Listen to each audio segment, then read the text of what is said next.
Hello, আসসালামু আলাইকুম guys. তো আজকে আমরা চলে গেলাম মাদারীপুর লেক পার্কে এবং ওখান থেকে আমার বন্ধুরা কিছু কিনতে শুরু করলো এবং আমি আর আমার আরেকটা বন্ধু চলে আসলাম ফুচকা খেতে।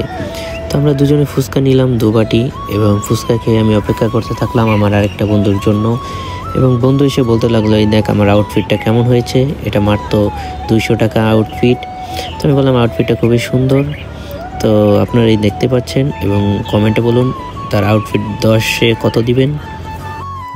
কিছুক্ষণ পর আমরা চলে গেলাম পিঠা খেতে এবং পিঠাটা আসলে খুব ঝাল ছিল। ঝাল কমানোর জন্য আমরা এক ধরনের সন্দেশ নিয়ে নিলাম। রাতের খাবার হিসেবে আমরা দুজনে রুটি খেতে চলে গেলাম এবং বাসায় আসতেই শুনি যে পাশের বাসায় আমাদের দাওয়াত। তো কি করব, দেরি না করে চলে গেলাম পাশের বাসায় এবং যেয়ে দেখি বিরিয়ানি রান্না করা হয়েছে এবং সকলে মিলে খুব সুন্দরভাবে আড্ডা দিলাম এবং ভালোভাবে খেলাম।